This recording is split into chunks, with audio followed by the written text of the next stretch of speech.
Vaut mieux peuple congolais sous régime à Kabila que le peuple congolais sous régime à Tshisekedi. Vaut mieux peuple congolais sous régime à Kabila que sous régime à Tshisekedi. Sous régime à Tshisekedi, tu habites to uti wapi, to za wapi, to zo kende wapi. To tam lo kaka boy. So quoi ba aveugle. Ba aveugle. Peuple aveugle, ba dirigeant ba aveugle. Ba kambitu ba aveugle, mboka ba aveugle. To uti wapi, to za wapi, to kende et banité. C'est ça le régime de Tshisekedi. Mais Kabila, il était non. Critiquer c'est bon. Bah alors la solution. La solution est ça. Continuer à bon. Non. Aristote la solution d'abord. Première solution. Vous solution d'angwana. Kabila ça. Avant d'avoir. Mais Goma eko sani na makambo.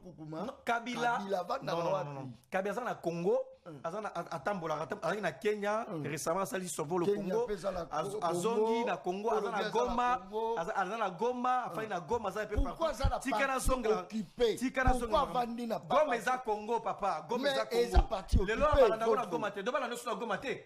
Peuple ba téléspectateur na Goma baza ba congolais c'est-à-dire Kabila intimidé institution mobimba moka mobimba donc c'est-à-dire Kabila nanga ba vandi ba lobina na ba institution ekoma lisusu Bukavu na Goma est-ce que c'est normal Kabila démarche d'ailleurs c'est un homme de paix Kabila zo luka kimia c'est-à-dire ça veut dire quoi Kabila il a dit ce qui suit je me rendrai à Goma parler avec les gens qui sont à Goma, discuter avec eux, qu'est-ce qui pousse que ces gens vont faire ça la rébellion.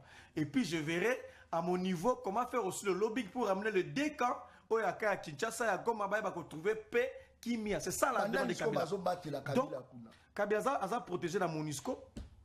Aza protégé dans la police et à l'État, la police à l'État, l'État à l'État, l'État à la police, l'État. Police, l'État. Même police. L'État, police, l'État, police, Aristote, donc, vous acceptez que Kabila c'est un rebelle?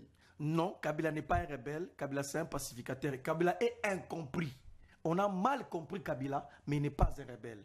Sa démarche était tellement à un niveau élevé, tu vas comprendre. Il dit que je vais parler avec tout le monde pour qu'il y ait la paix. Sa démarche était celle de la paix. Et il veut la paix. Jusqu'aujourd'hui, Kabila aime la paix. Boloba qui que Kabila, dans la rébellion, tout ça, mais nga kasa na portion na bola kisabi so ta compte bancaire moko, to photo moko, to réunion moko Kabila oyo azako pesa ordre, to azako intimer ordre, ba ba ça rébellion. Kabila n'a pas fait ça. Kabila tout simplement dit la paix et il ne veut que la paix.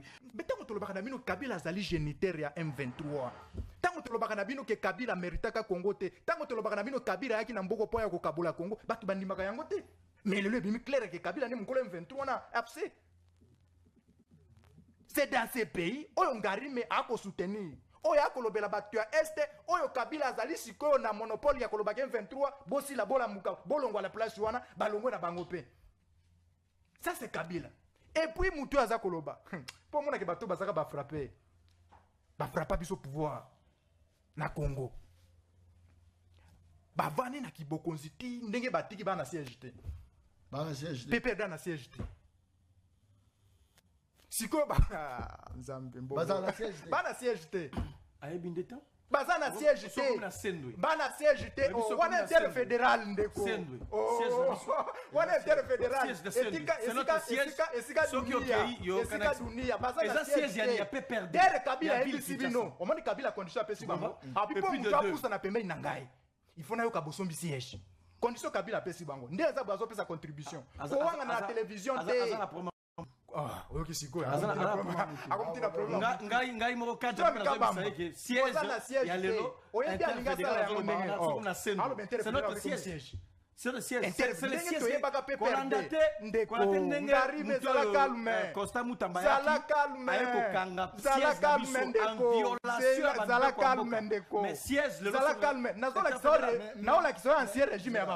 Mais est-ce que le PPRD existe encore? Non, rien du tout. Mais PPRD existe averti de quoi? Quelle est la décision judiciaire? PPRD existe lorsqu'un parti est dans la siège. PPRD est un parti mallette. PPRD est un parti mallette. 13 partis politiques et ce premier ministre a suspendu averti à quelle loi? Parce que vous êtes criminel. Azui parce que vous allez criminel.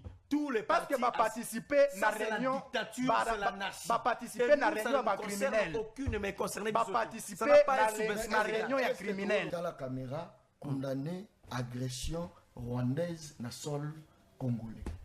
Je ne comprends pas la question. Agression rwandaise condamné. Agression rwandaise. Na dit que so ina bandela ngosu. Bandela au Congo bien. Condamné nanu agression rwandaise na sol congolais. Est-ce que c'est possible? Mais merci. Yaliboso to sengi boy. To sengi boy. Yoka naino. To sengi boy. Que l'État peut sa ma coquille na armée pour aeba ko benga na monguna. C'est la meilleure manière de senga. L'État congolais, ba ministre na biso, gouvernement na biso, bozwa moyen nécessaire. Bo pe sa armée na biso, armée ba ko benga na monguna akene libanda ya mboka. C'est la meilleure manière de condamner. Très bien. Boso mona ke bateau baza sérieux. Pona bateau ba bo mandeko na balobi kaka adresser kana maluba moko. Akialo azongili Tshisekedi. Donc le problème na bango c'est Tshisekedi. Lokola ba resira ko boma Tshisekedi te ba kotinga makaka na Tshisekedi. Même parti il y a 7 qui kunye ba na siège. Mais bango peut perdre 18 ans au pouvoir ba na siège te. Ba komio interfédéral comme siège. Ndako pe so bolandele ko mape ya bato. Parce que na monde ya gestion na bango, ezala qu'il faut ba récupérer ba biloko ya bato, ba komisa ngo ya bango.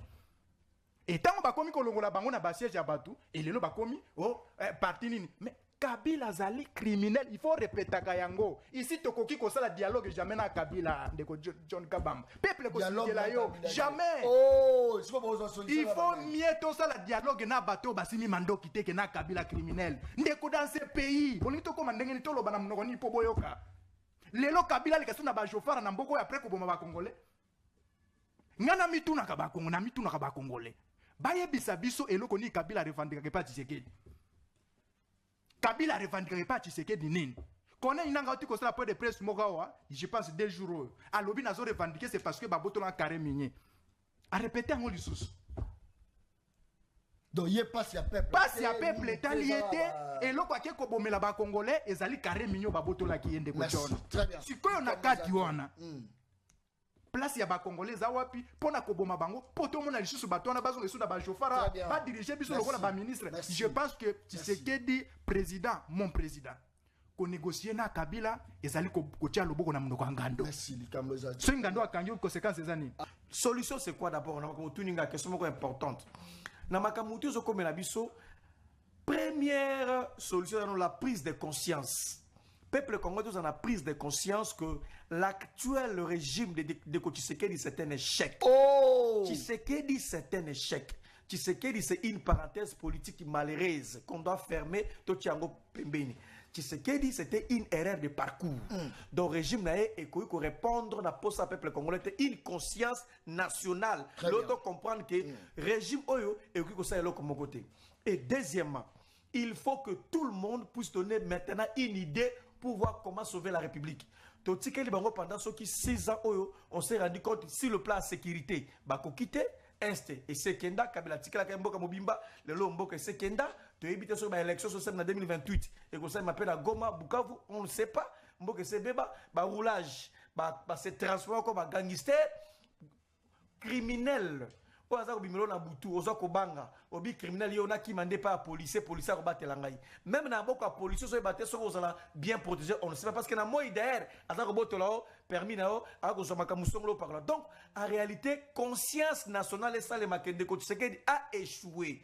Le régime de Tshisekedi a lamentablement échoué. Il faut maintenant voir comment sauver la République. Nous sommes dans cette optique-là. Beaucoup de temps à Kabila, comme on a tant tipo quoi, ça va rien résoudre. Très bien.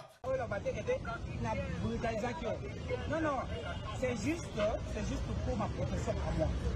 Vous avez compris? Ok. Comme c'est vous qui êtes au volant, vous n'avez pas le droit de rouler. Hein? Ok, descendez. Hein? Et remettez-moi la clé.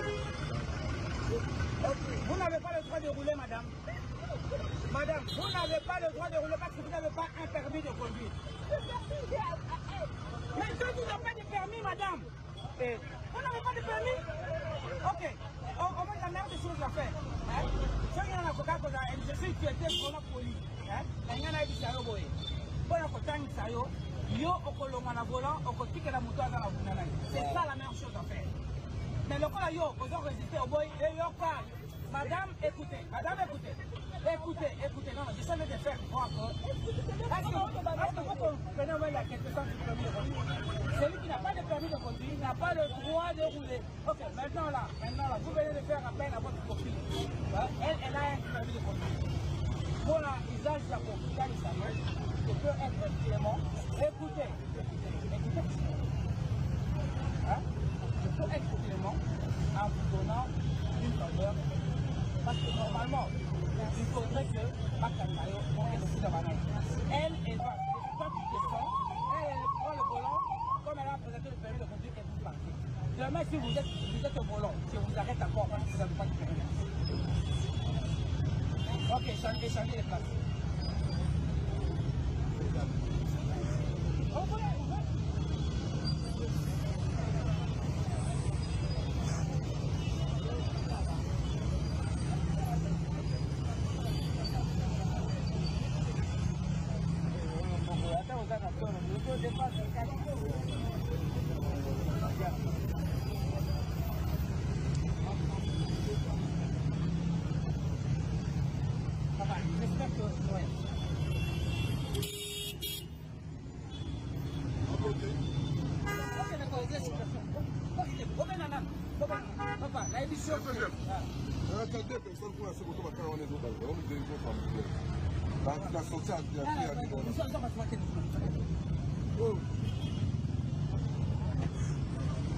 C'est comme ça qu'on a bien dit que aya abakselanga mbongo. C'est que yondo zo kende rapide na bureau. Tes documents ezali yango nazo mema. Yango ali azo payer les impôts de l'État monsieur. Yango na lobi ba impôt ezali yango na lobi nani dans la souple tozana yo awa na. So comme na bureau comme na ba fourrière na carte comme il a eu. Yango nazo loba ole omemanga kuna bazo memela ngai ba document na ba ona mbongo na na wana $80 bosimba te. Siko ela $350 sala boye. 320 eza mbongo na ngai te eza mbongo ezokota na trésor public. Na omoni o ngala nango eza ona nango na ko lakisa na téléphone mo eza imprévu yo bombaki mbongo na poche te que cause problème. Kasi omoni net lelo toi le 13 mbongo nyonso ke déjà yango mutu ke kotika na biro mokolo kozwa mbongo ndio yango kasi nazo so na le dans la souple kasi nazo ok na kasata 150 na ti sala boye so na tika yo na mpusa bana kwa bon bonjour maman. Bon, soit totel ma kasi na benga pasa mbongo ya. Okay, kitokei wana kabine ezali awa. Kasi okay, kuna bibisi mbongo kwesi na tiki. Koso komi na bureau ko retraité. Kasi yango na akotindo na déjà donc no futa na banque. Na banque kuna c'est $800. Yango na zoloba. Au lieu de tele na bureau. Toteleni moi le malemba pardon. Malembe pardon. Dans la soupe on comme na bureau, c'est imprévu. Mais yom to so kende ngala so totelema. Ngala so totelema. Ngala so depuis kala totelema yom to so telema. Il ça pas moins de $200. Asali yango parce que oza pour. Yom parce que on le dit bien que était commandant on dit mais batela. Parce que comme na bureau babandi ko sambisa. Mais comme depuis kana zo ba le moko totelema kaka to sala. Est-ce que moi, je suis ma télé? Mais il n'y a pas de problème, tout est solo là. Il n'y a pas de problème. Mais il n'y a pas moins de $200. Il y a $200 à ticket. Nous sommes comme le bureau, ils ont mis là. Le bureau, on a un beau gars. C'est comme tout le monde. Il y a un salaire.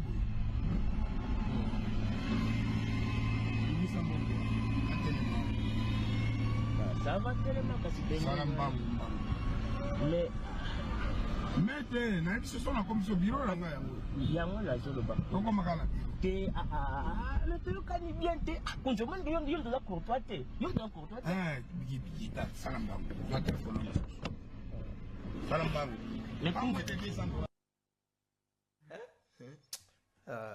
Très bien, merci beaucoup bandeko angai naza ko ebisa bino pasi na mutema toza ko luka ba M23 mais bisanga ipona chauffeur wana za M23 te toza koluka ono ba rebelle bakoti ba rebelle soko kutani na muto présenter ba pièce d'identité matio maboko na poche aza rebelle te botala ba policier la biso tala policier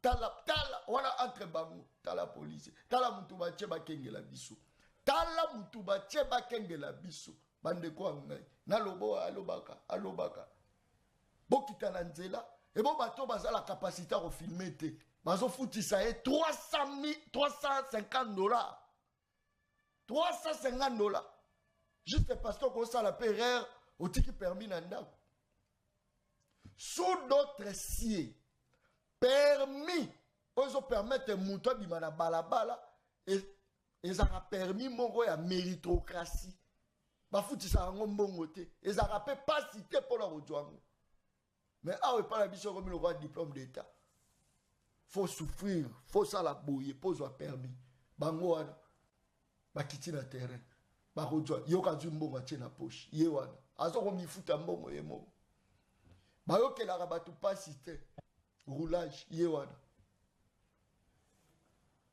Merci beaucoup. Je crois que Zali Solo Torobeta Nakatia Plateau émission Le Peuple Parle.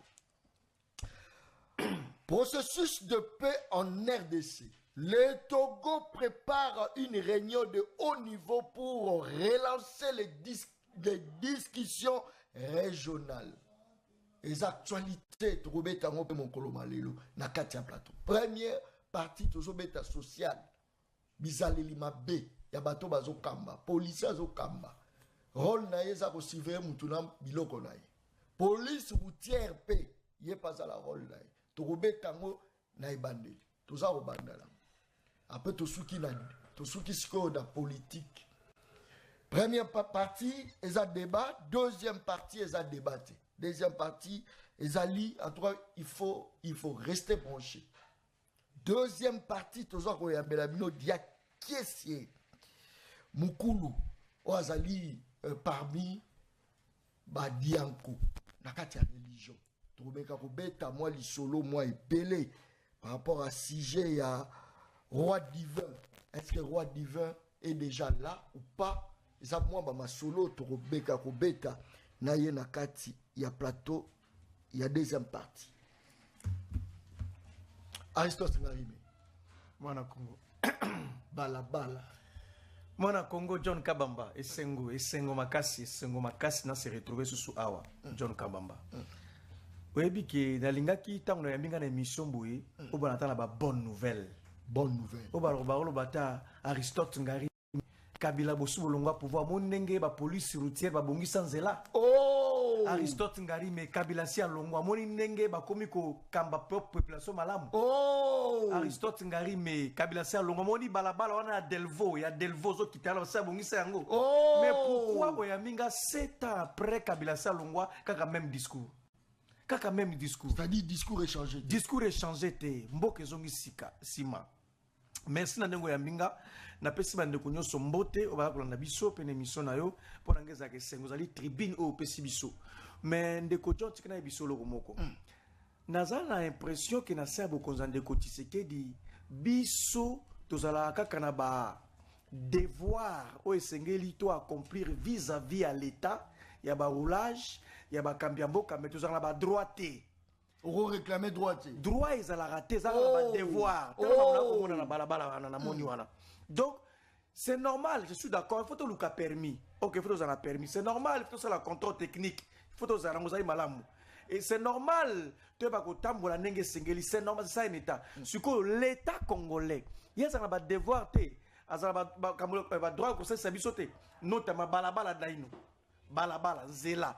Na fouti na na permis na ngai na sali contrôle technique na na mutuka na metano qualité en zela état banzela ndenge koma lelo nzele zalité mbongo nyoso ba kozwana na ba contrôle technique na ba permis na ba bosolo tout ba kozon est-ce que et ko permettre l'état te abongisa ne serait-ce que balabala c'est ça la grande question d'après yo mbongwane ke na wapi Aristote mais mbongwana c'est clair et que na libenga ba kambia bande ko Tshisekedi ba collaborateur de ko Tshisekedi ba collaborateur Sorej Koiba c'est ça le grand problème donc tout ça na ba droit mais toi na devoir te droit sont pas permis droit sala boy tout ça la contrôle technique toi ça mais alors que makambo etali balabala l'état ya balabala ndeko sona ko tambola mutu kananga c'est là où je constate que mboke za ko kufa mboke kufi ndeko Tshisekedi na ebisio abomili biso mboka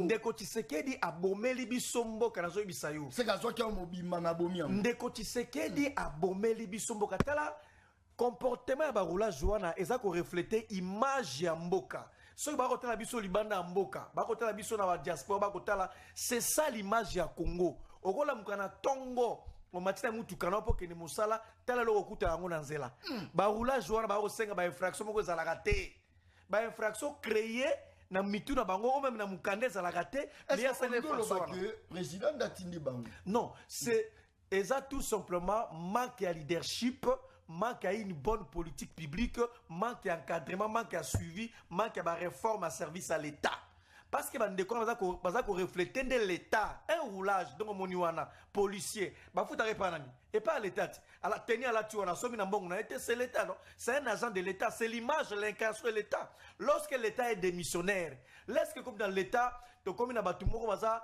libumu na bango jouissance des occupé bango ba ko tabaka ma peuple té c'est ça l'image de l'État et c'est très grave. Je suis déçu. Et c'est tout au cours, nous ne sommes pas gérés par des patriotes, c'est le s'il vous plaît. Aristote Kolobabongote. Tant qu'on a bisarayo, awa, yo au comprenant quand l'émission n'a pas qui président Joseph Kabila Kabange, il ne fallait pas.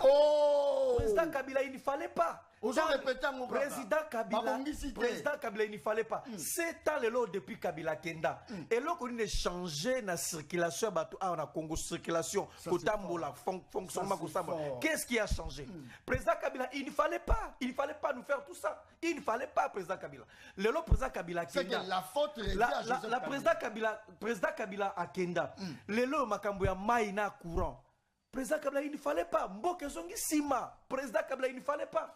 Qu'est-ce qui a changé après le départ à Kabila Nabukonzi? Qu'est-ce qui a réellement changé? Rapport à Banque mondiale, Balobi Boy, que Congo est comme le pays le plus pauvre du monde avec 85% il y a la population pauvre. Classement Bimaki. Et Bimaki biso sali ba liboso pays pauvre. Mais t'es liboso t'es.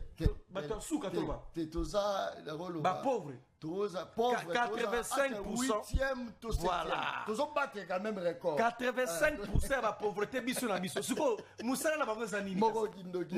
Ya ko sakana elo ko kamu singa peli susu ndeko John. Na boite que Léopard gagna qui match na CPLI. Na kumisi Léopard parce que le fierté mboka. Mais papa, Léopard a gagné match. Oyo izako valider ticket na kene mondial ezelo kwa malamu. Mais le chef de l'État a béni ici tous les Congolais journée ouvrable un certain mardi toke na stade de martyrs. Un pays pauvre. Un pays pauvre. Est-ce que tout le monde a maté partout? Zelensky na Ukraine yepe a gagné match. Zelensky na Ukraine pays en guerre. Président wana équipe na ye bakene ba betina Islande ba gagner Islande 2-0 et puis bango ticket ba kende coupe du monde mais président Ukraine na lobi boy abi mboka na ngeza na guerre ba peuple nga baza ko kufa na ko permettre réjouissance mon côté mais na féliciter bino tout simplement pour continuer chemin mais on ne peut pas faire une fête parce que la République est en guerre. On a Ukraine mais Ukraine na Congo biso tout ça qui qualifié pour na to valider ticket biso pour na mondial mais tala ya biso awa journée ouvrable le mardi. Bobengisi ba fonctionnaire, ba médecin, ba peuple congolais. Oh, il faut que tu aies mon salaire. Tu as un stade de martyrs. 5 heures du temps pour faire un stade de martyrs. Tu as un stade de martyrs. Tu as union africaine et pas n'andako. Tu as l'ambo canabiso. Ça dit que Kabila depuis à Kenda, Nazo Bisayo, Kabila depuis à Kenda, et là, il fallait pas. Moi, Kanda, moi, regret, moi, Kanda, moi, regret. Il ne fallait pas. Il ne fallait pas. Il ne fallait pas, président Kabila. Très bien. Merci beaucoup. Ça, c'est très bien. Je crois que tous en direct, m'appelle les Arokota et Belé. Merci pour la confiance. Toujours résister jusque-là. 19 ans, la profession. Ataba Yiki qui met tout ça. Biso problème, na biso ça, bala. Toujours l'obéla. Insécurité, c'est vrai, toujours l'obéla. Mais le gens, par exemple, que insécurité alimentaire pesa koboma. Insécurité alimentaire. Moto lobela ngo azate. Balabala jou prise en charge na ye mongo pa fuli journaliste na ye. Journaliste na za censé ya kolobela ngo insécurité alimentaire. Batu baza kokufa na nzala. Nzala. Ça c'est très bien. Antoine Mona Congo. Mbote Mona Congo. Ngana bandaka mbote na tata mukunza ekolo. Ngana bengaka Félix Tshisekedi Fachimu Kishi grand prêtre. Président Joseph Kabila, président Corneille Nanga, président Moïse Katumbi, président Delis Sanga, président ya honorable Ntingi pour le cerveau Pichu. Na pesi mbote bisikazali. Kasi pona kota rapidement ndenge ndeko nangai ngari meoti koloba qu'il fallait pas. Je pense que la police obiso to talawa. Soki botali image à la police wana, beaucoup qui sa mise pas ya Kabila. C'est parce que la police au Kabila mutatike libiso bango. La police au Kabila muta formé bango. Oyo babi na ba Jackie oyo. T'es Jackie azo avec sa formation. Ah Jackie Kabila mutatike libiso bango. Kabila mutatike libiso bango. Et ce qui otali qualité à la police oyo, okomona ke Tshisekedi aye ko hériter nde ba bêtise na ba frappe au Kabila salaka. Et yango Tshisekedi aye ko hériter. Mais ndeko John Kabamba, moko na raisonnaki makasi avant la émission. Na lobaki biso na République démocratique du Congo, il faut créer département moko psychologique de la nation. Pona koyeba kotala ba cerveau ya bato, même ba politicien. Si réellement eloko moko te kanga cerveau na bango pona kon fonctionner. Parce que nous sommes dans un pays où au komona que un ancien président oya sali 18 ans na pouvoir. Après quelques temps, alors bien zozonga sous na pouvoir. Mais désordre de côté na mboka tendenge nini. Lorsque déjà Moutou a dirigé grand pays, désordre, mais nazoye bisao na ebisio boy, il faut créer un département psychologique de la nation. Pour la côté là, si cerveau, il y a pas politicien congolais, si réellement il fonctionne comme malam. Même avant accéder à poste à l'État, il faut les département na batala si cerveau na obéir à malam. Parce que bah produit auto que produire na kata République du Congo est comme très dangereux. C'est parce que quelqu'un qui a dirigé ce pays pendant 18 ans. Mais accueilli a ébisu à lobby à Zozonga. Mais atika qui peuple na souffrance. Atika qui va passer au nyo sezali. Siko à Zozonga la nini. Et c'est le lot. Nde aiko comprendre que oh biso nde tuye ko sala non. Na mona obi ezali frappe. Kasi komo na ndenge na yoki ndeko na ngai ngari mewa. Que banzela na ville province à Kinshasa ezalité. Non, ezali lokuta. Ici, depuis 1960, Tilelo, Totikala jamais kozwa, président Oyo, a se transformé ville à Kinshasa, na Banzela. Lokola Tshisekedi. A transformé. Oui. Ce qui est ok, il est là, comme on a Kinshasa, on a un chantier. Ah, a transformé ne ba chantier. Mais dans l'année ba chantier, so tambola na Banzela, ba route nini bétonné. Depuis 1960, Tilelo, Kinshasa tozalaka na nzela mwa okende aéroport. Mais avec Tshisekedi, à la biso deuxième zela au kende aéroport, à toza mutema mabe. Ata balobi Kabila nga prometa ki yo poste ministériel. Il faut qu'on dise Tshisekedi. Je pense que tout ça c'est que nous voyons dans la police oyo. C'est la qualité ya Kabila. Et puis ba certaines ba conçu parce que biso même si tozali na kati union sacrée, tolobakate que tout eza malamu lokola bangonde balobai que Kabila si sabidi bu Kabila totondi yote. Biso tozala kandengo wana te. Nous sommes dans un pays où ba konzimusu ba kokoka ko réfléchir te. Quelqu'un qui vous dit que pour embouteillage ici là, pour na bana moto embouteillage ici là, il faut la ta plaque na mukongo. Oh. Pour embouteillage ici là. Mutu musu sabime lyo alobi pour embouteillage ici là, il faut mi tukandambo etamboli lelo ndambo etamboli lobi.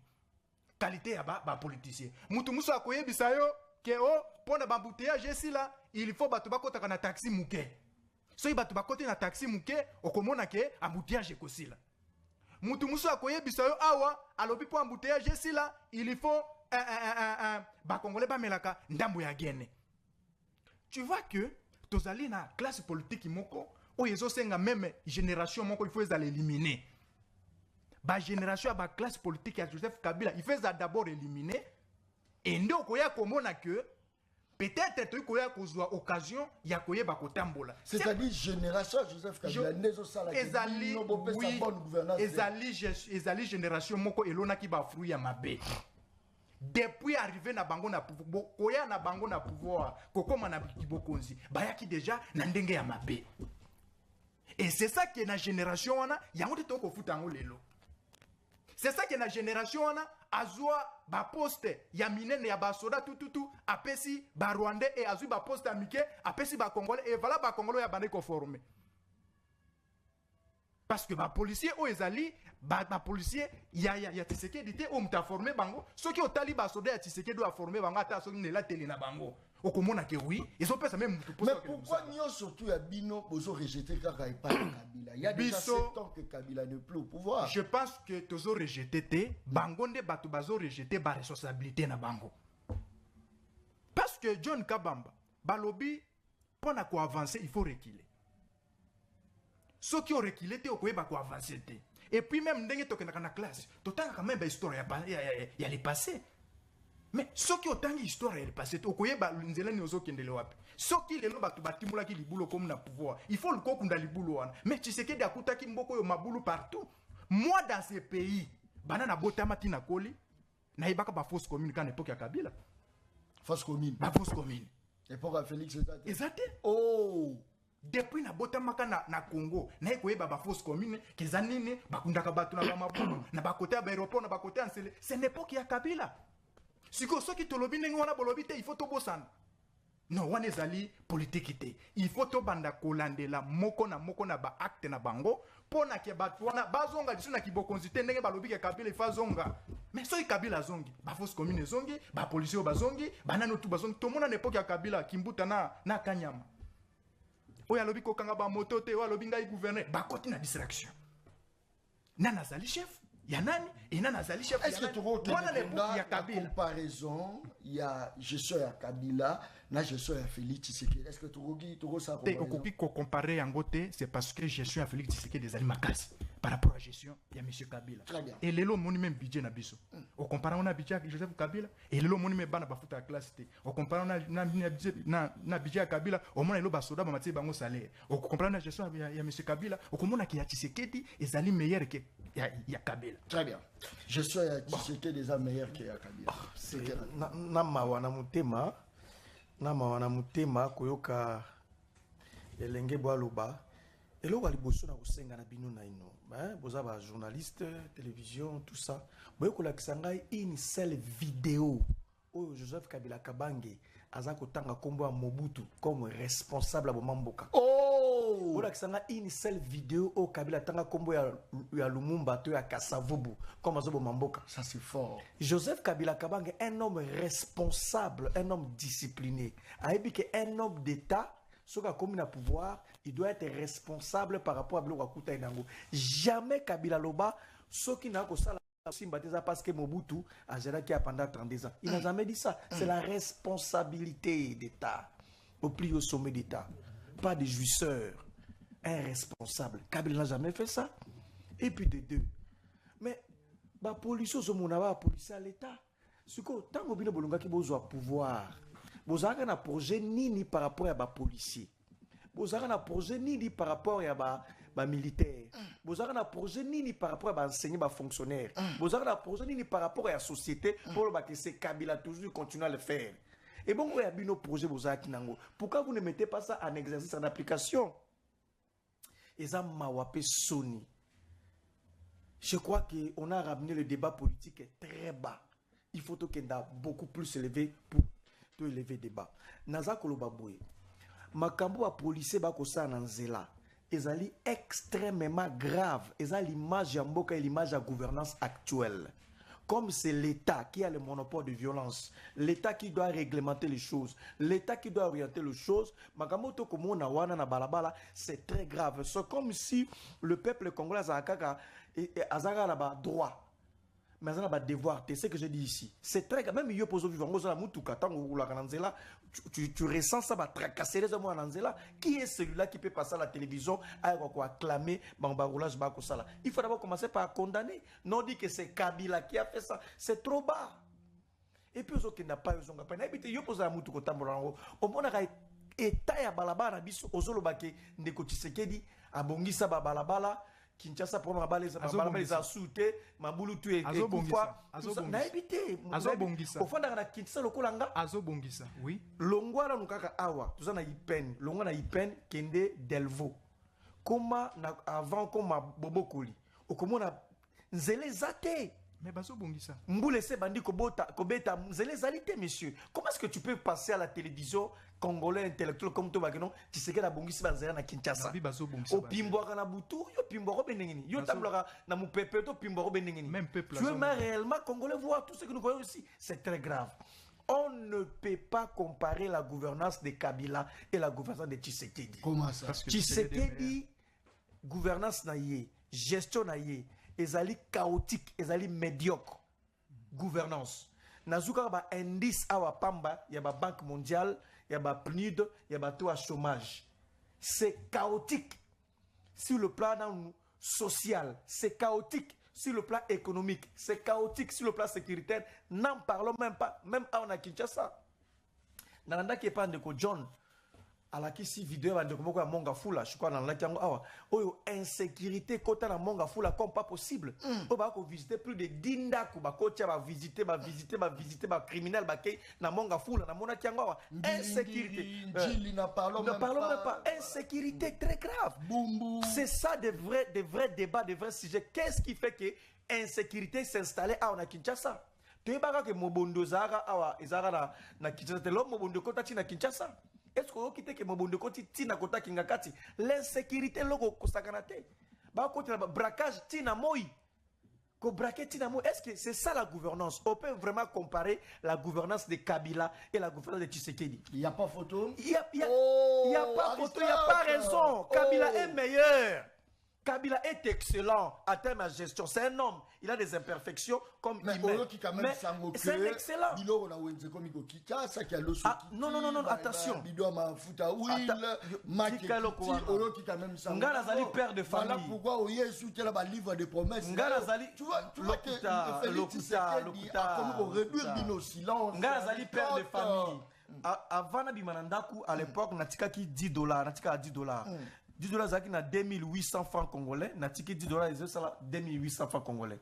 Tant maman ke na wenzi na 2800 francs congolais wana akosomba biloko ayi na ngona ndaku tolie mkolomoko telobi tolia na 2800 francs congolais ozaki $10. Lelo soki na tiki $10 na ndaku na tiki maman $10 maman qui ko changer ngo $10 na 21 500 francs congolais dollars.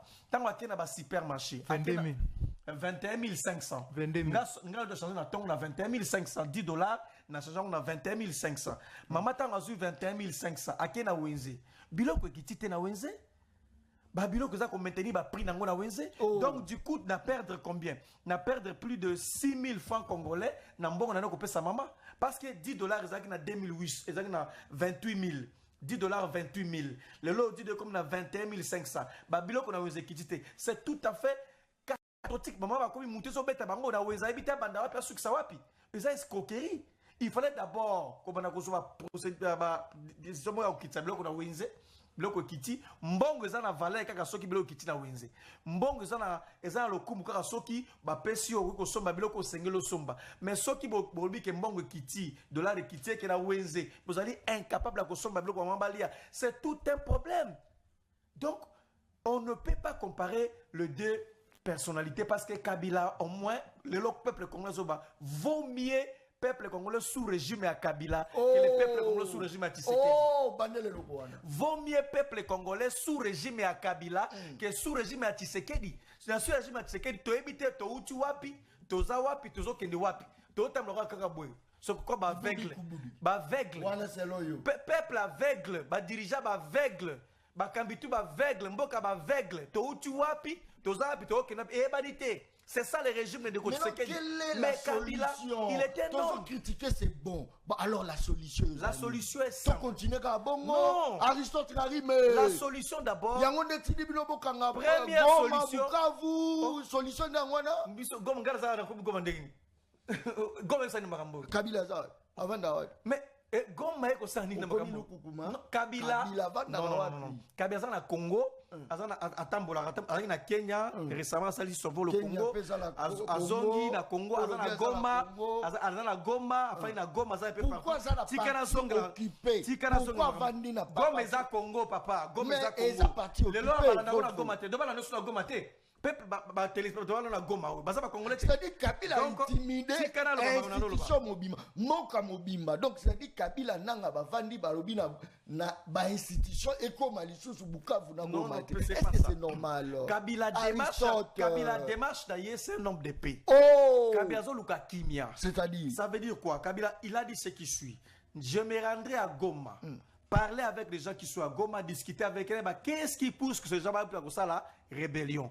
Et puis je verrai à mon niveau comment faire aussi le lobbying pour amener le décan au Yaka à Kinshasa à Goma pour trouver paix kimia. C'est ça la demande de Kabila. Donc Kabila a protégé la MONUSCO. Aza protégé dans la police à l'État, la police à l'État, police à l'État.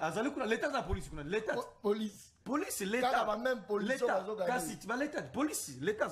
Police, Aristote, donc, vous acceptez que Kabila c'est un rebelle? Non, Kabila n'est pas un rebelle. Kabila c'est un pacificateur. Kabila est incompris. On a mal compris Kabila, mais il n'est pas un rebelle. Sa démarche était tellement à un niveau élevé, bah, tu vas comprendre. Il dit que je vais parler avec tout le monde pour qu'il y ait la paix. Sa démarche était celle de la paix et il veut la paix. Jusqu'aujourd'hui, Kabila aime la paix.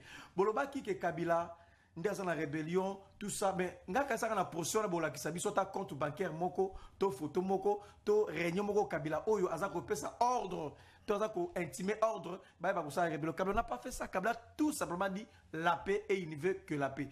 Solution c'est quoi d'abord? On a comme tout une question moko importante. Na makamutu zo comme na biso, première solution c'est la prise de conscience. Peuple congolais en a prise de conscience que l'actuel régime de Tshisekedi c'est un échec. Oh! Tshisekedi c'est un échec. Tshisekedi c'est une parenthèse politique malheureuse qu'on doit fermer. Tshisekedi c'était une erreur de parcours. Donc le régime n'a écouté qu'on répondre à poste à peuple congolais une conscience nationale. L'autre comprendre que régime oyo écouté que ça est là comme côté. Et deuxièmement, il faut que tout le monde puisse donner maintenant une idée pour voir comment sauver la République. Pendant ceux qui 6 ans, on s'est rendu compte sur le plan de sécurité, bako quitter Est et Sekenda, Kabila Tikala Kamboka Mobimba, le Lomboka Sekenda, de éviter sur l'élection en 2028. Et comme ça, il m'appelle à Goma, Bukavu, on ne sait pas, Mboka Sebeba, roulage, se transformer comme un gangster criminel. Oza bimelo na butu oza kobanga obi criminel yona ki mandé par policier a batela ngai même na boko policier so baté so ozala bien protégé on ne sait pas parce que na moi derrière aza kobotela permis na a ko somaka musongolo par là. Donc en réalité conscience nationale et ça le Makende Tshisekedi a échoué. Le régime de Tshisekedi a lamentablement échoué. Il faut maintenant voir comment sauver la République. Nous sommes dans cette optique-là. Ça va rien résoudre. Très bien. Rapidement, Antoine, processus de paix en RDC, le Togo prépare une réunion de haut niveau pour relancer les discussions régionales. Merci beaucoup, Ndeko Malobaya Balaba. Je pense que nakoki ko ramasser un peu ko sala un peu assainissement na onde ko nanga ngari mauti ko na osonga pe na débat l'actualité. Alobi Joseph Kabila tango balongola ki kasa nani Mobutu Joseph Kabila tika kolelate. Mais ce n'est pas Joseph Kabila mutayebi biso ke akoki ko changer soka échoué, c'est-à-dire akoki ko changer l'homme zaïrois akoma l'homme congolais te. Mais attendez Kassavou Bonankati. T'es l'homme zaïrois. Tant à lobby à Koki ko changer l'homme zaïrois. C'est-à-dire qu'il est le président de la République. Tant à Zoloba, il faut comprendre que Batouana Baela qui Moïbi n'a Koki ko travailler. Est-ce qu'elle est au nom du président? C'est ça. À lobby l'homme zaïrois. Nana Ibn Zaïre, ce n'est pas Mobutu. c'est Mobutu. Nde mutu ayaki na Zaïre. Mais tant alobi ki akoki te ko changer biso atiki mitu na biso ndenge wana. Même ye Kabila tika mutu ndenge wana. Akoka ko changer te. Et c'est ça yango moni akumisa Kabila. Mais tant alobi Mobondo na Kinshasa, boye nana yaki na Mobondo, ce n'est pas Kabila. Kabila yaki na Mobondo. Kabila mkolo Mobondo. John Kabamba. Awa ngana yo na ba télévision auto to ko belela bambororo, bangombo bandikota este kuna. Bazwe na bango na bandundo. Tozo yebisa bino ke bambororo yo bazali, bangombe te bazali, basoda, baza ba rebelle. Awa. Eza fruit ya Kabila. Eza fruit ya Kabila nde tomoni ba Mobondo oyo za komona lelo. C'est awa. Ça c'est fort. Et Kabila ce n'est pas ici dans ce pays. Kabila la Kabila lobi na kopesa bino au revoir te na koloba na bino bientôt parce que asa a préparé cop nae. Ayebi ke ndenge nga na sumbeli awa. A préparé cop nae. Appelé cop. Eza préparé mtu bo pese cop to yem ta préparé. Est-ce que tu bongisa ki maramonionso? Les gens pouvaient encore penser na idée là-bas que Kabila existe. Pas seulement ko bongisa makambo nyonso. Même Nzambe ndenge asala mokili ndeko John Kabamba. Nzamba bongisa ka nyonso te. Liwa pe ezalaka nana sepela na liwa. Nana sepela na malade. Je pense que président de la République Félix Tshisekedi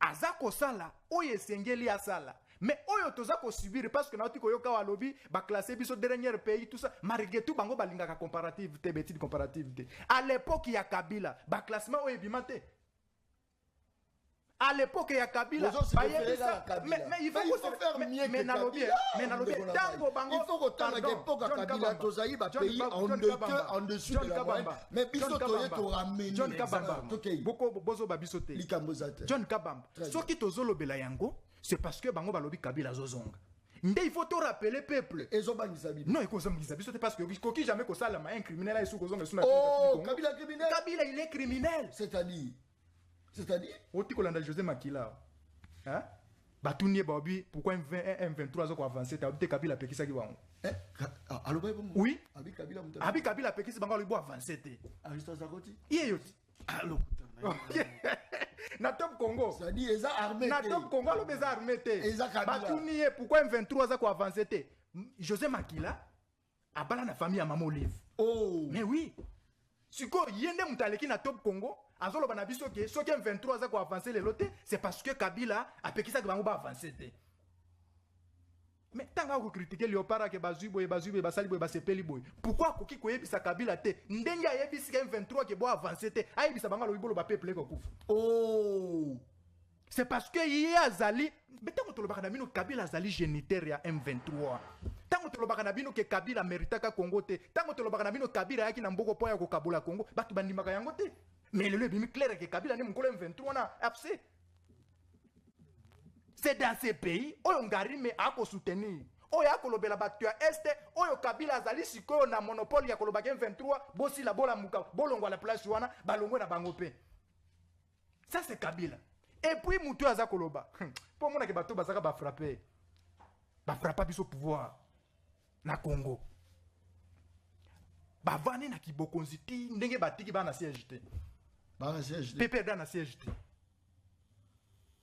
siko nzambe mbo bana siège te ayebi ndeta bazana siège te bana siège te wana inter fédéral ndeko wana inter fédéral esika dunia bazana siège ya pepe der Kabila ebisi bino omoni Kabila condition apesi bango apipo mutu apusa na pembeni na ngai il faut na yoka bosombi siège condition Kabila apesi bango nde eza bazo pesa contribution kowanga na télévision te oyoki sikoyo akomtina problème ngai moko cadre na siège ya lelo oyebi alinga sala yango ndenge alobe c'est notre siège c'est le siège c'est le siège toyebaka pe perde ndeko ngaribe zala calme Costa Mutamba zala calme ayekokanga zala calme ndeko zala calme ndeko mais siège le zala calme nazola kisore naola kisore ancien régime ya ba frappe mais est-ce que le peuple existe encore Non, rien du tout.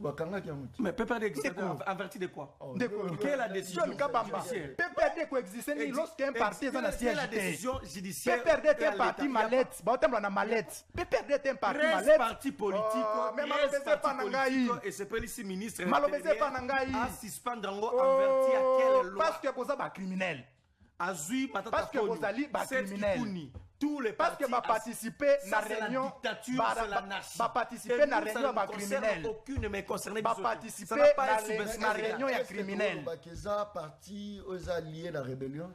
Mais vous démontrez en quoi est-ce que mais tu démontrer en autre. Mais tu démontrer en autre. Tu démontrer en autre. À quoi c'est soulié? Tu démontrer en autre. Ce qui n'a pas dit John Kabamba. C'est là une option. Dans la caméra condamné agression rwandaise na sol congolais. Je ne comprends pas la question. Agression rwandaise condamné. Agression rwandaise. Na dit que so ina bandela ngosu. Bandela au Congo bien. Condamné nanu agression rwandaise na sol congolais. Est-ce que c'est possible? Mais merci. Yaliboso to sengi boy. Que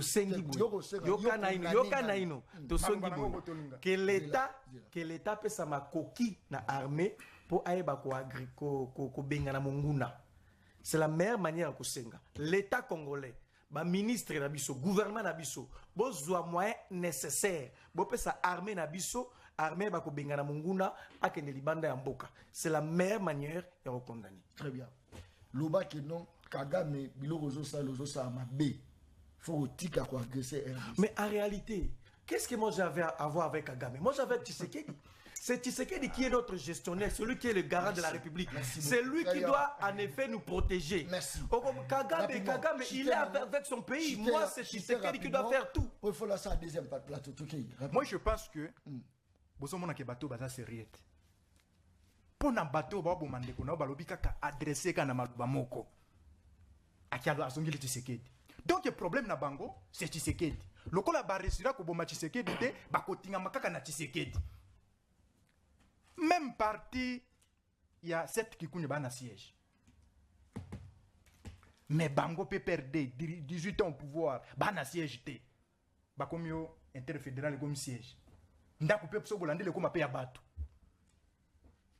Parce que na monde ya gestion na bango, ezala qu'il faut ba récupérer ba biloko ya bato, ba komisa ngo ya bango.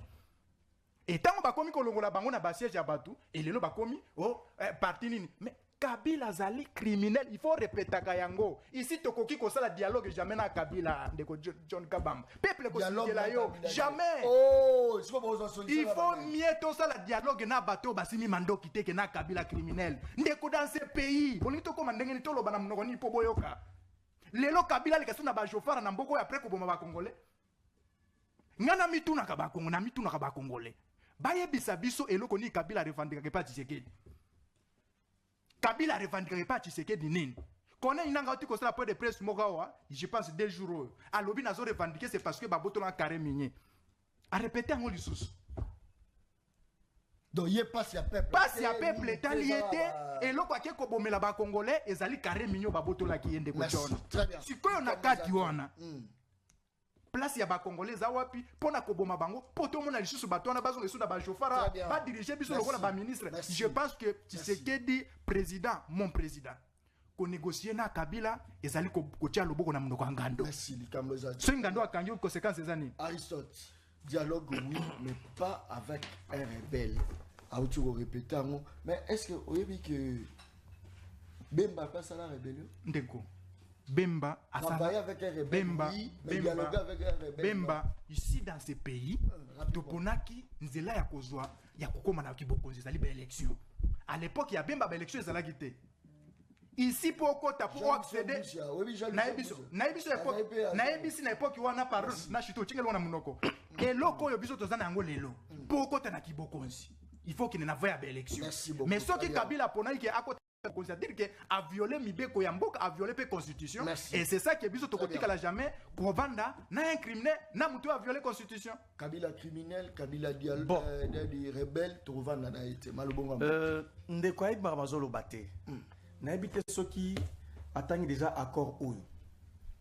ayebi mamazolo bate accord wana lobite ka ba wana kabila ayebi mamazolo bate accord wana lobite ko wana kabila s'il vous plaît monsieur s'il vous plaît mais adiranja ngao utikaki ukatenga l'accord cadre de Doha pour un accord de paix global entre le gouvernement de la République démocratique du Congo et l'Alliance Fleuve Congo, mouvement du 23 mars. Où ça fait partie Kabila? Ndeko Tshisekedi. Au moins c'est Kabila za la carte. Ndeko Tshisekedi. Au moins c'est Kabila za la carte. Na tango tozolo ba Kabila Kabila za la carte. Ko bazo tia tembi. Yango document na Doha. Tango tozolo ba Kabila za la carte ya AFC. Tshisekedi. Bazo tia tembe pourquoi? Capacité à que ne signer accord. John Kabamba. Tango tozolo ba Kabila za la carte. Pourquoi baboya ka yango? Faut tango tozolo ba Kabila okota na dialogue te balobi basinya ki accord. RDC oyo azana posa apporter implicite. Mboko eza na opposition armée, na opposition non armée. Ça c'est une opposition armée. Il y a aussi une opposition non armée. Au Bazali na Congo, aux PPRD on a na kati opposition non armée, aux Moïse Katumbi une chose opposition non armée. Opposition armée. Tala Ndeko Tshisekedi a quelque signé accord yangoyo na M23. Tu to sur la bouille. Mokambi wana ya Qatar azoya na Congo. Eza accord cadre. Azakuya na Congo. Obenga wana accord eza accord. Eza accord cadre. Obengi accord ça. Mais il faut yebisa ba Kongomani accord nelingi lobani. Il faut yebisa ba Kongomani parce que olingo zo baba mo. Olingo zo baba Kongomani. Eza accord cadre. Yokandeko. Et accord cadre wana elobi. Non, olingo zo baba Kongomani na place. To élever débat s'il vous plaît. Il faut expliquer on a laissé le temps. C'est parce que au dérangeant donc balobi boy. L'accord wana balobi boy. Ba pesi 8 points nécessaires. Donc après un point. Voilà. Le mécanisme de la libération de détenus signé le 14 septembre 2025. Donc Awa de Kotseke Dandimi a libéré les prisonniers. Les accords de paix. On a la confusion. De l'autre côté, c'est depuis le 14 septembre. Donc c'est ça. Les accords cadres. Le Yokaba, s'il vous plaît. Les accords cadres. S'il vous plaît. Les accords de paix. Faut expliquer là. Ça veut dire quoi? Ça veut dire quoi? Je vais expliquer ça veut dire quoi accord cadre. L'accord cadre, voilà. Ezali, ma grande ligne, voilà. où ma partie va se mettre d'accord sur Yango. Voilà. Et sur ma contexte, ndeko ça la objet accord global et final. Voilà. Donc, bah ok, sous au-delà na oeza awate. Voilà. Tout ce qui est ici, Yango ndeko ça la. C'est un accord, monsieur. Ça veut dire quoi un accord? On se met d'accord sur un point qui va constituer l'accord final global. Tant qu'il y a un accord final. Accord cadre. Accord. Pardon. Tout le bien accord. Avant de différencier accord cadre na accord. Non, au moins conteste oyazanango. Conteste oyazanango. Conteste oyazanango. Conteste oyazo expliquer bato. Azo expliquer bato na conteste moya lobaki tozana accord de paix. Alors que accord cadre oyo ezala kinde ke kolela ya M23. Balobi ke FARDC azo violé mikolo nyonso ba nani ba principe de paix. Ndesiko balobi pour le moment lokola tozo ke na accord de paix. Loi to ke na accord de paix accord global ndesiko babi mutu na mutu afana na place wana en attendant to ya kozwa accord de paix. Mais yesko azo ya lobi accord cadre. Vous comprenez? Mais yo moko tangi ngo vous comprendre. Yoka. L'accord cadre, il a expliqué. Ils ont un principe directeur. Pour se mettre d'accord, déjà, se mettre d'accord. Si le principe directeur, l'élément est constitué accord final. Ça veut dire quoi? Beaucoup de gens oh là là. Tout ce qui on s'est déjà mis d'accord sur ce qui fait constituer l'accord final. Est-ce qu'un accord final? L'accord final, accord de perdeur final, beaucoup de traités question de ce n'est ce qui est ici. On s'est déjà mis d'accord par rapport à ça.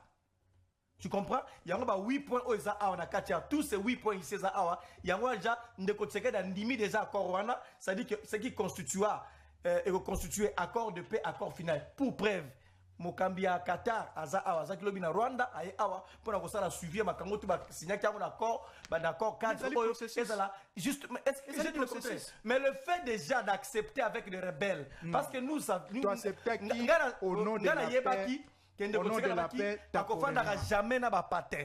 Premier élément, nakosolaka jamais na ba rebelle. Deuxième élément, et le cas. Tshisekedi se retrouver ici, s'il vous plaît, laissez-moi parler. Laissez-moi d'abord parler. Premier accord, si on se retrouve ici, accord à Washington. Tout simplement parce que les rapports de force a échoué. Et maintenant, le monde entier nous amène vers un dialogue.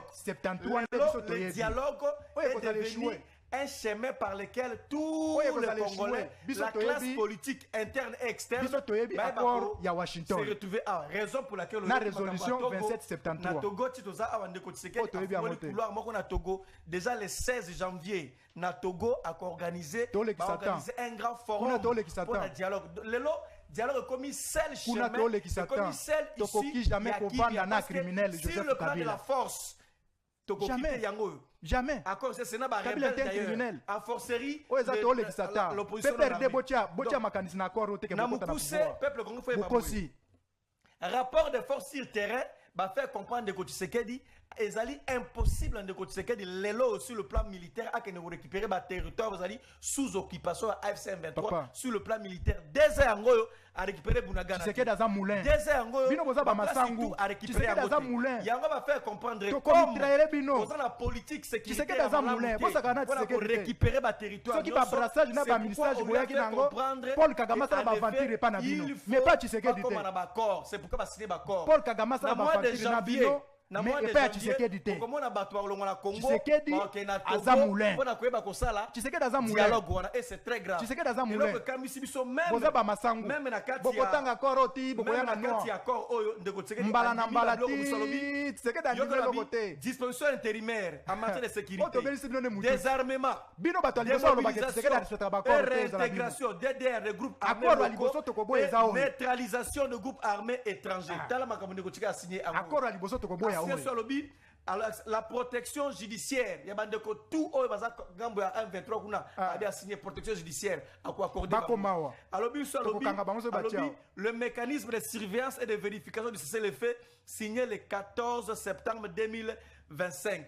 Dans la Babylone de a signé si le plan des rapports de force il a échoué. C'est pourquoi le dialogue s'impose comme un chemin par excellence pour retrouver jamais na Kabila dialogue na Kabila jamais na Kabila qui na capacité à écraser jamais na Kabila rébellion ko benga na monguna jamais na Kabila to sepela na ba récupérer la cour à na dialogue se prépare et biso to lobby que c'est le dialogue qui peut donner une solution mutuellement acceptable. Très bien, merci. Nous avons préparé. Allô, Ndekoben Bissot Komonani. Allô? Allô? Oui, Ndeko John. Nazo yoka yo Ben Bissot Komonani. Nazana Selemba Ndeko John, docteur Chris. Oui, participation dans le docteur. Mais ndenge ba invité baluza monopole ya débat ozoko ça va ngode que ce muninga zoluba muninga pata la calme poto landa pour déranger ngai iboneke pana bazo kayo yango mona fungula ka téléphone ko bino bala bala wana uzana ana era reseta zoluba era zoluba reseta za dikinya olandaki na bandelite Ici débat.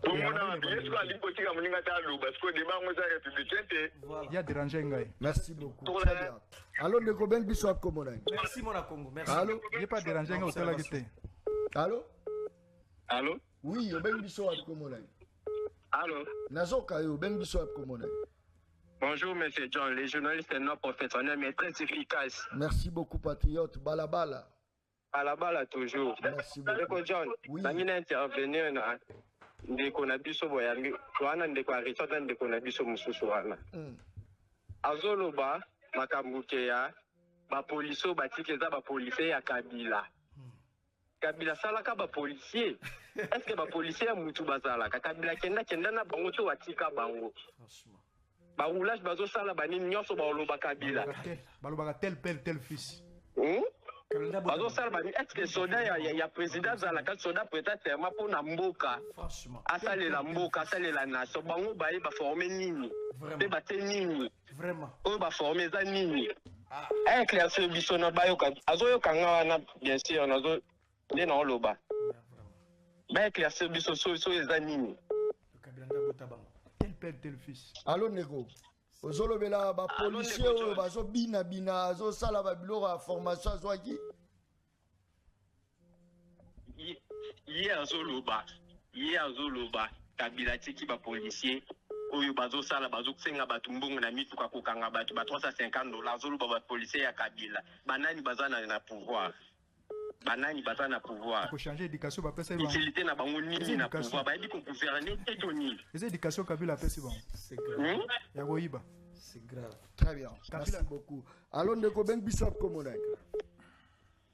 Allô? Allô? Allô? Allô? Oui, Ndeko John. Ndeko John. Bonjour. Mbotenayo. Navan direct. Yo monzo mi yo raté aux en direct.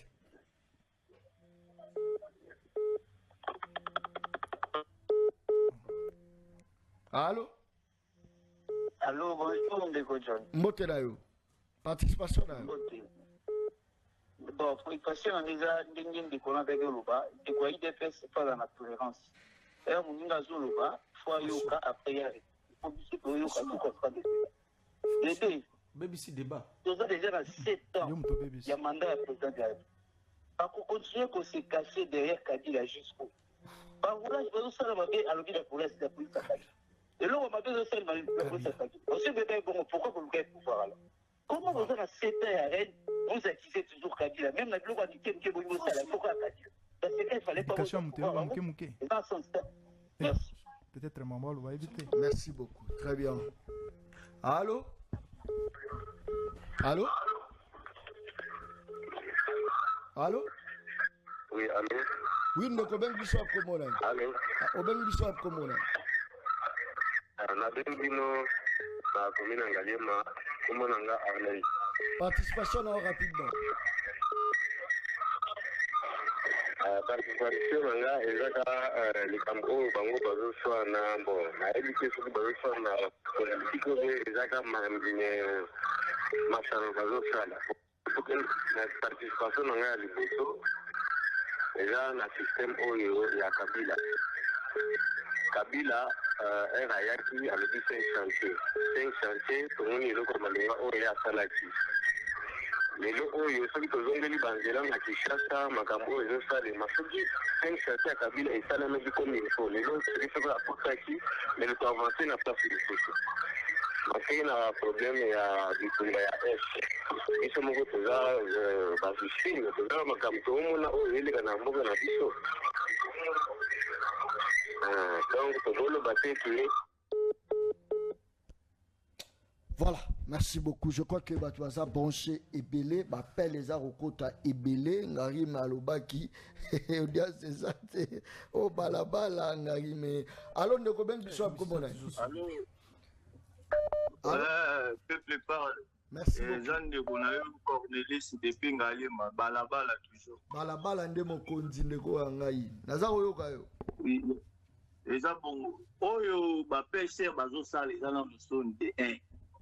Biso tokumba mituka tozokutana makama ndenge na ndenge pe leta na biso asengi biloko nyonso mbala moko permis fallait batikela bato temps pe toza na moment ya bapeti yebisa ngai contrôle technique nyonso wana se to englobango ekosala combien na permis tokende na ista mpona kozwa permis il faut zala ba $120 to $130. Il faut ça là plus ou moins 2 semaines. Yebisa ngai. Makambu ya bandaku awa ezomata me bazolandela mote. Mbongo baloba ni ndenge mbongo ezokita dollar ezokita bango bana droit ya komatisa bandaku po ba récupérer. Papa tozonyokwama. O eza balabala na oloba bino vérité batambola. Batika koloba na muto ya kenda déjà. Ngala zara victime na marche ya le 17 na le 18. Nazana bali na zwana musapi nafandi nafanda na barungu mutu to ayebi kawana to andoko marché pona mboka oyo yete mama na mboka ye abongisela biso makambo ezosengela makambo ezovanse te mende pona biso kote azolingaka kopesa lokola depression ke makambo eza bien te botika kolanda mutu akei bino boyana oya sika. Merci beaucoup. Biso to ba jeune tozo souffrir. Très bien. Merci Ndeko Ngai. Botika la broche, toza la deuxième partie na oyamba ba peine na bino naza robaki matsa. Mona Congo dia kessier na kati ya plateau émission Le Peuple parle pour la deuxième partie. Boza la broche, boza pété. Oh le peuple parle balabala ndemo kondi. Est-ce que courage mai eza déception te. Rapidement pour ça ndeko dia kese boko tchelanga élément Christian Beya na WhatsApp no la tidelo élément ya général lieutenant général Kasongo Kabwik encore une fois Kanyama KCC transformé local à Paris. Kanyama KCC comme Paris. Kanyama KCC. C'est possible de visiter. Ah ben oui, c'est possible. Mais je te dis, Kanyama KCC, Zulanga Aristote Narime, mon cher. Non, c'est pas un jour pour visiter dans Kanyama KCC. Parce que comme Paris. Ozolobatro, Kanyama KCC, et Bongisami, tout ça, infrastructure. Dans le Gapé, je n'ai visité dans mon on a témoigné effectivement ces arènes Zolobagana, ces arapendara caméra, c'est réalité qui va après. Lieutenant général Badouta justement, il faut la parce que n'est maramozo qui n'est na monaka. Comme si avancer ça m'a cassé. Comme si tu avancé. Mais na lingi pe juna mona ngono kanya makasi ngo bien comme lokola Paris ezoko bonga kanya makasi c'est na ko sepena mona ngona e parce qu'effectivement na témoigné peu comme leader d'opinion qui m'a remboursé na kanya makasi c'est à saluer la féliciter. On a déjà aéroport nango. Non te na mona na TV na je crois pas na mona na yo une fois na télévision na mona ba filmana na mona te. Mais ce sont des choses de vache. On a tête de vache. Là na moni ba tête de vache, na moni ba tout ça. Ce sont des choses que je voulais un jour na mon ango boye. Ce nga mon futa bien nanga, na mita me mangai. Na futa pena bien na ya kusala enquête comme acteur politique comme citoyen. Na mona comment est-ce que général a transformé Banzele tongami babiloko ya ndenge na oko envier kinete soko ke kanyama ezana olumami soko komi na province olumami ba memio na kanyama kasese bandeko na tu vas pas envier Kinshasa banzele bongami babiloko ya ndenge na courant pezali mais je te dis mais ça c'est grave. Lieutenant général c'est l'homme qu'il faut mais ça osalango toujours na vision moronza mboka. Félix Antoine Tshisekedi. Oui, il kanisa malamu ya Laurent Désiré Kabila, service national. Laurent Désiré Kabila, il kanisa malamu en place, donc c'est un peu ça. Très bien. Rapidement pour la prochaine deuxième invité. Aristote arrivé, Amakaka ça c'est fort. Ça c'est très bien. Rapidement. Merci beaucoup. Tikana pesa mbote na Nadia. Oyaza ko sala collation na yo na Ipeng. Na université ipeni tatamu konsasala yango lokola mutaza na Afrique du Sud. Nadia en tout cas na félicité yo na pesi yo ba encouragement et na ndeko titimbala oya komelinga lobi aza Olanda biso ndeko titimbala mutanu na pesi yo mbote makasi na niveau za na kati ya bureau ni Olanda biso Olanda vatia a partir ya bureau yango eza mo baza bata bureau tina Gombe na Gombe Olanda biso ba komeli balabala. Je pense que ndeko tutu ndeko titimbala na pesi yo mbote na ndeko Nadia félicitations et peuple pour continuer toujours copier sa confiance. Je pense que Baza d'accord dans Mambo Tcholoba. Oui, Baza tout à fait d'accord. Merci, très bien. Baza tout à fait d'accord, c'est parce que Tshisekedi Azali président Oyo Azako promettre Bolingo ya ba Congolais. Très bien. Rapidement. Ceux qui bolingi boye ba nangina beloko moko, ceux qui bolingi boye ba thermomètre il y a gouvernance en de Tshisekedi botalaka nenge ba policier bazako se comporter na balabala ba roulage des ali thermomètre ya gouvernance ba policier oyo thermomètre ba policier oyo bazaba ugana o Kabila tika bango sa matricule mais thermomètre ya soko ba Kabila tika ba policier o sa matricule ne ba policier ya Kabila Kabila tika bango sa marena mo kusela ngo boye babuye sa matricule koko sa ba on a invité dans la deuxième partie s'il vous plaît. Ba ugana sa matricule botiki bango botika. Merci beaucoup, très bien.